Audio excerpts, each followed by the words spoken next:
ভারতকে কঠোর বার্তা দিলেন তারেক রহমান। তিস্তা মহাপরিকল্পনা নিয়ে বক্তব্য দেওয়ার সময় তিনি এই কথা জানান। জাগো বাহে, বাংলাদেশ বাঁচাও। উত্তরাঞ্চলের পানির এই ন্যায্য হিস্সা বঞ্চিত মানুষেরা আজকে সারা বিশ্বকে জানিয়ে দিতে চায় যে ভারতের সঙ্গে বাংলাদেশের 54টি যে অভিন্ন নদী, এই নদীর পানির ন্যায্য হিস্সা প্রাপ্তি এটা কোনো কারো করুণার বিষয় নয়। এটা আন্তর্জাতিক আইন অনুযায়ী এটি বাংলাদেশের প্রাপ্য, এটি বাংলাদেশের মানুষের প্রাপ্য। অথচ আমরা কি দেখছি?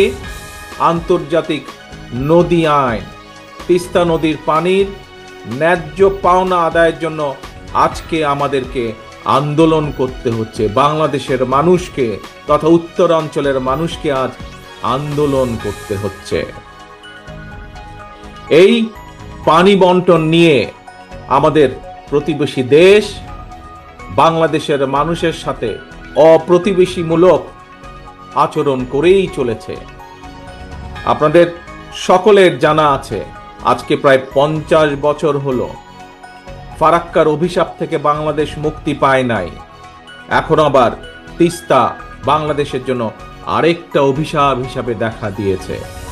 সব আন্তর্জাতিক আইন লঙ্ঘন করে আমাদের প্রতিবেশী উজানের গজলডোবায় একটা বাঁধ নির্মাণ করেছে, করে তিস্তার এই স্বাভাবিক পানি প্রবাহকে তারা নিয়ন্ত্রণ করে চলেছে। তাদের এই অপ্রতিবেশীমূলক আচরণের কারণে আজকে উত্তরাঞ্চলের লাখো কোটি জনগণ বন্যায় খরায় দুর্বিষহ জীবন পার করছে। পানির অভাবে তিস্তার বুকে আজকে ধু ধু বালুচর। একদিকে পানির অভাবে নষ্ট হচ্ছে হাজার হাজার কোটি টাকার ফসল, আবার কখনো হঠাৎ করেই, এই দেখেন 2 দিন আগে যেমন হয়েছে, হঠাৎ করেই উজান থেকে ছেড়ে দিচ্ছে পানি, আর সেই পানির কারণে বন্যায় ভাসিয়ে দিচ্ছে সাধারণ মানুষের ঘর বাড়ি, কৃষকের আবাদি ফসল ভাসিয়ে দিচ্ছে। প্রত্যেক বছর এই বন্যার কারণে বলা যায় প্রায় সময় বন্যার কারণে এমনকি কোনো কোনো সময় বছরে 3 বারও বন্যা হয়েছে এই অঞ্চলে। আর এই বন্যার জন্য প্রতি বছর তো ভাঙন তো আছেই, নদীর ভাঙন। শস্যেরও যে আর্থিক ক্ষতি হচ্ছে, প্রায় লক্ষ কোটি টাকার আর্থিক ফসলের ক্ষতি হয়। প্রিয় সংগ্রামী ভাই বোনেরা, এই যে 5ই আগস্ট চলে গেল, এই 5ই আগস্টে আমরা দেখি যে একজন পালিয়ে গিয়েছে এই দেশ থেকে, একটা খুনি এই দেশ থেকে পালিয়ে গেছে, স্বৈরাচার এই দেশ থেকে পালিয়ে গিয়েছে। এই স্বৈরাচার একটা কথা বলেছিল একবার, নিশ্চয়ই আপনাদের সকলের মনে আছে। কি সেই কথাটা? স্বৈরাচার বলেছিল, ভারতকে যা দিয়েছি সেটি তারা সারা জীবন মনে রাখবে। প্রিয় ভাই বোনেরা, এই ভারত শুধু পলাতক স্বৈরাচারকেই মনে রেখেছে, বাংলাদেশের জনগণকে তারা মনে রাখেনি। সেই জন্যই পানির যে ন্যায্য হিস্সা বঞ্চিত তিস্তা পারের বিক্ষুব্ধ জনগণের মনে প্রশ্ন, পলাতক স্বৈরাচারকে ভারত যা দিয়েছে, বা পলাতক স্বৈরাচার ভারতকে যা দিয়েছে, সেই পলাতক স্বৈরাচারকে আশ্রয় দেওয়া ছাড়া ভারত কি বাংলাদেশকে আর কিছু দিয়েছে? কিচ্ছু দেয় নাই। সারা বিশ্ব জুড়ে, প্রিয় ভাই বোনেরা, সারা বিশ্ব জুড়েই কিন্তু সব প্রতিবেশী রাষ্ট্রের মধ্যেই সমস্যা সমাধান কিংবা পারস্পরিক স্বার্থ জড়িত থাকে। নিজ নিজ দেশের স্বার্থ রক্ষা করে প্রত্যেকটি দেশই কিন্তু সমস্যার সমাধানগুলো করে, সমস্যাগুলো নিরসন করে। আমরা সবাই জানি এটি হচ্ছে কূটনৈতিক রীতি। কিন্তু এই যে খুনি স্বৈরাচার পালিয়ে গিয়েছে যে 5ই আগস্ট, আমরা দেখেছি জোর করে অবৈধভাবে ক্ষমতা দখল করে রাখতে গিয়ে নিজেকে সে তাদের সেবা দাসীতে পরিণত করেছিল। বাংলাদেশ ভারত যৌথ নদী কমিশন এবং জাতীয় নদী রক্ষা কমিশন পর্যন্ত সম্পূর্ণ অকার্যকর রেখেছিল। সারা দেশের মানুষ জানে এখনো ভারতের সঙ্গে বাংলাদেশের বিরাজমান ফারাক্কার সমস্যার সমাধান হয়নি। জনগণের, উত্তরাঞ্চলের বিশেষ করে জনগণের বহুল প্রত্যাশিত তিস্তা চুক্তিও হয় নাই। অথচ সকল আন্তর্জাতিক রীতিনীতি ভঙ্গ করে এই পলাতক স্বৈরাচার, এই খুনি স্বৈরাচার প্রতিবেশী দেশকে ট্রানজিট শিপমেন্টের বন্দর ব্যবহারের একতরফা সুবিধা দিয়ে গেছে। এইসব চুক্তিতে মিনিমাম ন্যায্যতা পর্যন্ত রক্ষা করা হয় নাই। প্রিয় ভাই বোনেরা, বাংলাদেশের মানুষ মনে করে প্রতিবেশী দেশের সঙ্গে প্রয়োজনে সকল অসম, অন্যায্য এবং একতরফা যে সকল চুক্তি, এগুলো পুনর্মূল্যায়ন কিংবা পুনর্বিবেচনা করা দরকার। প্রিয় ভাই বোনেরা, সবার সঙ্গে বন্ধুত্ব, কারো সঙ্গেই বৈরিতা নয়। আমাদের পররাষ্ট্রনীতির এটি হচ্ছে মূল স্লোগান বা মূল নীতি। কিন্তু সময়ের প্রয়োজনে হয়তো এই স্লোগানটি বা এই নীতিটি পুনর্বিবেচনা করা দরকার। বর্তমান বিশ্বে স্থায়ী শত্রু, স্থায়ী মিত্র বলে কিছু নেই, বরং একটা দেশের সঙ্গে অপর দেশের সম্পর্ক হবে পারস্পরিক স্বার্থ রক্ষা, ন্যায্যতা এবং প্রয়োজনের ভিত্তিতে। সুতরাং সম্পর্ক রক্ষা করার ক্ষেত্রে নিজ দেশের এবং জনগণের স্বার্থ রক্ষাই হতে হবে প্রথম এবং প্রধান অগ্রাধিকার। এ কারণেই বিএনপির স্লোগান সবার আগে বাংলাদেশ।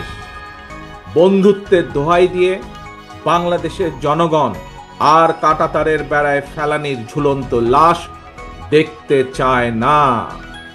সীমান্তে নিরীহ বাংলাদেশিদের রক্তাক্ত মরদেহ আর বাংলাদেশের মানুষ দেখতে চায় না। প্রিয় দেশবাসী, প্রিয় তিস্তা পাড়ের ভাই বোনেরা,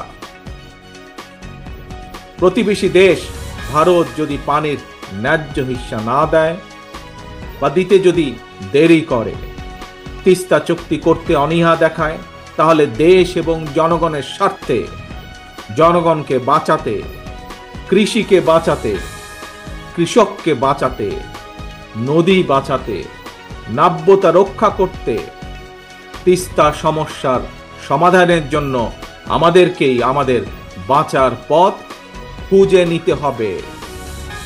দেশীয় এবং আন্তর্জাতিকভাবে সকল সম্ভাব্য বিকল্পকে কাজে লাগাতে হবে।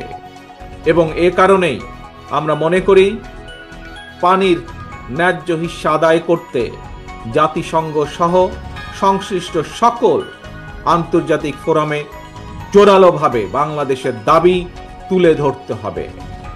একই সাথে প্রতিবেশী দেশের সাথেও আমাদেরকে কূটনৈতিক কাজ করতে হবে, কূটনৈতিকভাবে আলোচনা শুরু করতে হবে। আবার আন্তর্জাতিক অংশগ্রহণের উদ্যোগের অংশ হিসাবে আর সময়ক্ষেপণ না করে অবশ্যই আমরা মনে করি বাংলাদেশকে 1992 সালের ওয়াটার কনভেনশন এবং 1997 সালের জাতিসংঘ পানি প্রবাহ কনভেনশনে স্বাক্ষর করা জরুরি হয়ে পড়েছে। প্রিয় ভাই বোনেরা, আন্তর্জাতিক উদ্যোগের পাশাপাশি বিশেষ করে উত্তরাঞ্চলকে মরুকরণ থেকে বাঁচাতে তিস্তা মহাপরিকল্পনা বাস্তবায়নের কোনোই বিকল্প নেই। আপনাদের প্রিয় দল বাংলাদেশ জাতীয়তাবাদী দল রাষ্ট্র জনগণের সমর্থনে আল্লাহর রহমতে রাষ্ট্র পরিচালনার দায়িত্ব পেলে আগামী দিনে অবশ্যই আমরা অগ্রাধিকার ভিত্তিতে তিস্তা মহাপরিকল্পনা বাস্তবায়নের সব রকম উদ্যোগ আমরা ইনশাআল্লাহ গ্রহণ করব। পাশাপাশি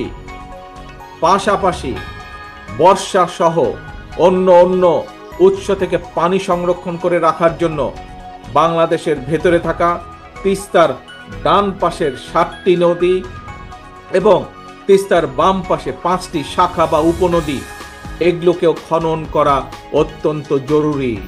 এগুলোকেও খনন করতে হবে আমাদের।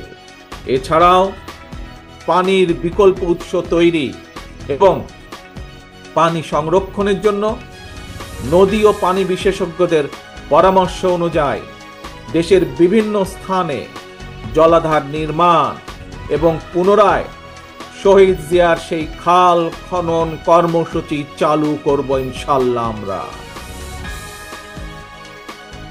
প্রিয় ভাই বোনেরা, আমার সামনে এখানে বহু সম্মানিত মুরব্বী রয়েছেন। সেই মুরব্বীদের উদ্দেশ্যে বলতে চাই, প্রিয় মুরব্বীবর্গ, আপনাদের অনেকেরই মনে আছে সারা দেশে স্বাধীনতার ঘোষক শহীদ রাষ্ট্রপতি জিয়াউর রহমানের খাল খনন কর্মসূচির কথা।